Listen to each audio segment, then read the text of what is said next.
اهلا متابعين قناه رأي عام. صفحه عاجل على الفيسبوك، مفاجآت عديده فجرتها والده المتهم الرئيسي بمقتل السيده داليا الحوشي، والده حسين. حاجه غريبه جدا يعني. صرحت بكلام رهيب، قالت ان البنت في الايام الاخيره فوجئت ان معاها نسخه من مفتاح شقتها. طب انت كنت فين يا حاجه؟ الست بتقول انا نظري ضعيف ما بشوفش. ربنا يديك الصحه يا رب. حسين احسن واحد في الدنيا واحن قلب عليا، هما كلهم كانوا حنينين. يعني دي كانت حنينه على اهلها وده كان حنين على اهله، يعني احنا اللي عملنا الجريمه يا حاجه؟ كلام مش منطقي بالمره بيتقال وحاجات مستفزه فعلا. يعني انتوا شايفين من وجهه نظر اهل نورهان ان نورهان كيوت وطيبه وما بتعملش حاجه زي كده ومش هي منفذه الجريمه. فعلا هي مش منفذه الجريمه، بس هي فتحت الباب. يعني هي اساس بدايه الجريمه. ام حسين النهارده في المداخله اللي انتوا تسمعوها دي، ده كان اطيب قلب في الدنيا وكان احن واحد عليا. الله، لما هي حنينه وهو حنين. يعني المتابعين اللي عملوا الجريمه يعني احترموا يا جماعه، قول الناس قدروا المصيبه اللي احنا فيها. دي جريمه بشعه، دي جريمه فتحت خراب على بيوت كتير. بقينا نبص لاولادنا، يا ترى انتوا ممكن تعملوا فينا كده؟ بتكلمونا في ايه؟ هو حنين والتانيه حنينه، خلاص يبقى احنا اللي عملنا بقى المصيبه السوداء دي. طب هقول لكم ايه؟ يعني انتوا بتجلبوا تعاطف مع مين؟ ابنك مجرم يا حاجه، ابنك دخل بيوت الناس بغير اذن، ابنك انتهك الحرمات، ابنك عمل الفواحش، ابنك قتل يا حاجة، ابنك قتل روح بريئة بكل وحشية وبكل برود. ابنك مستفز الرأي العام لحد النهاردة، لأن القانون بكل أسف بيكفله إن هو ما يتعدمش ولا يتحبس بناء على سنه المدون في الأوراق. كفاية استفزاز فينا بقى، الناس خلاص بقت يعني مخنوقة. ابنك أحن راجل فين؟ ابنك أحن واحد في الدنيا فين؟ لما احنا شفنا كل الوحشية اللي عمل بيها الجريمة، فين بقى الحنية دي؟ هو الحنين ده بيعرف يقتل فرخة؟ ده احنا لما يبقى عندنا قطه وبتموت قسما بالله ممكن بنحزن عليها وما بناكلش 3 4 ايام. ابنك قتل نفس روح بني ادمه، حنين ايه؟ وانا اسف يعني زفت ايه اللي انت بتقول عليه؟ تعالوا نسمع كلام الحاجه ام حسين، ربنا يهدي يا رب ويصبركم زي ما صبرنا لما سمعت المداخله دي. بصراحه عايزين يقتلوا حسين. قلت لها ليه؟ قالت لي عشان يوسف السعيد اللي انتم مش شايفين معاه وشاكين بعض جايب الشباب كل الشارع عايزين يقتلوا حسين. اولا البيت دي معرفة حسين بيها كانت واحدة اسمها سوريا جنبينا. ايوه كانت البيت دي بتخدم سوريا هي وامها، كانت بتطبخ لها وبتغسل لها. فقط في يوم منني كتبان بس مش انا بعين واحدة.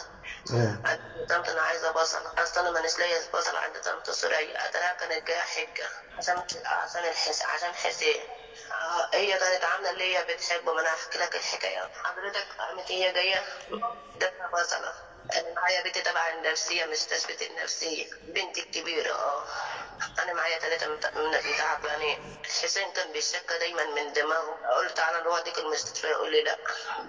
كان دايما لما ما يسمعش صوت عيل صغير بيعيط، كان صوت اما حد يزعق قدامه يمسك دماغه ويقعد يزعق.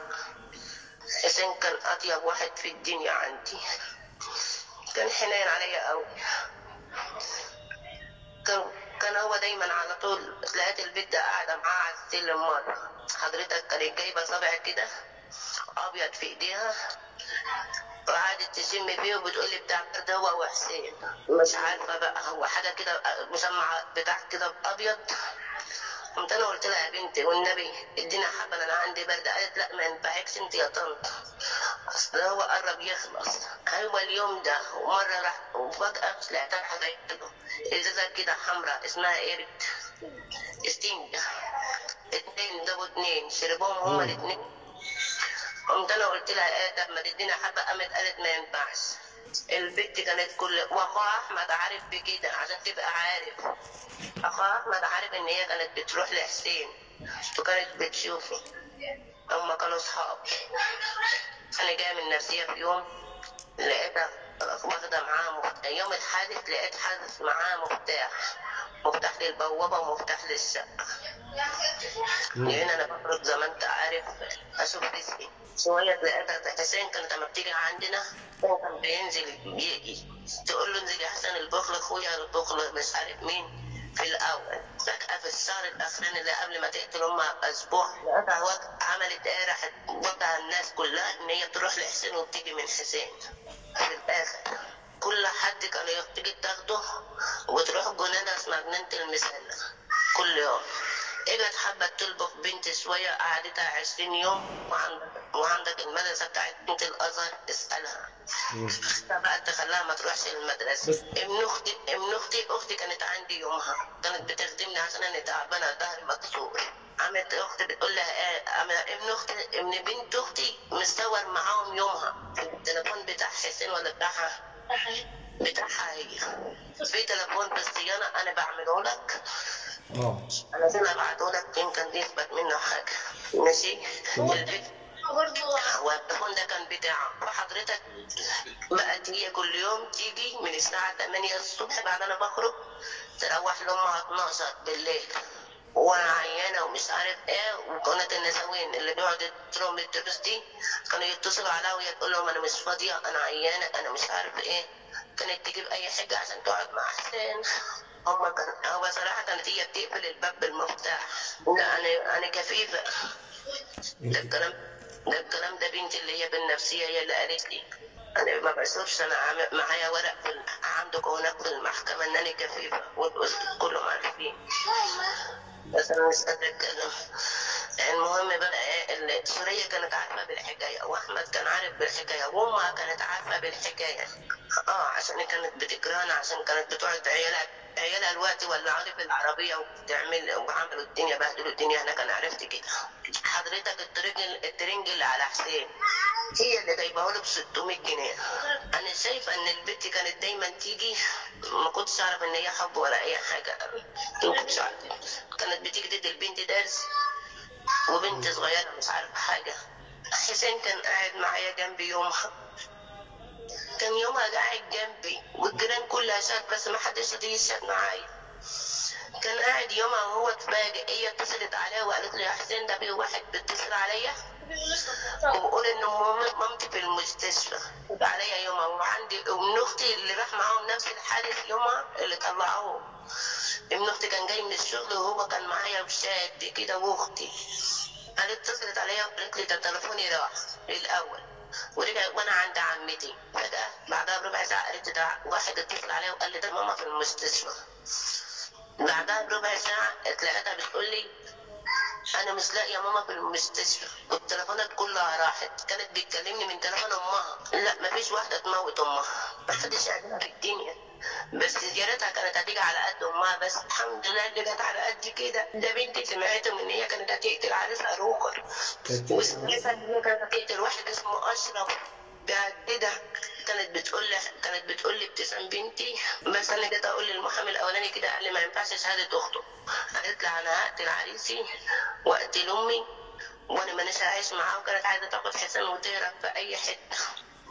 حسين قال لها ماما كانت ما اقدرش اسيبها. حسين عنده 14 سنه، حسين ابن 7، مولود ابن 7. فانا رحت عشان قريت كتير بصراحه، قريت. اجى الاستاذ اللي هو المحامي ده اللي هو كتب لي حسين اخذ مني 20,000 جنيه، محمد عبد العليم، واخذ شيك على جوزي. هو كان عايز كمان 20 وقابلني يوم قبل الحادث بيومين وقال لي انا عايز 20,000. لا ممكن ابلغ عن ابنك واعمل. كان عايز 20,000 تاني. قلت له لو انت هتدهاني بشتري العيل والله العظيم اللي حصل. والله قمت انا قلت لها المهم ام نورهان كانت عارفه برضه بنفس الطريقه. ام نورهان ولا نورهان؟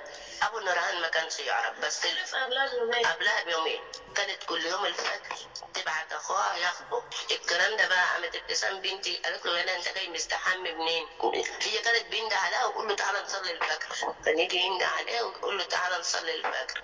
بيروح يصلي ما يجينيش الا الساعه 6 الصبح. ده اللي انا ما اعرفوش.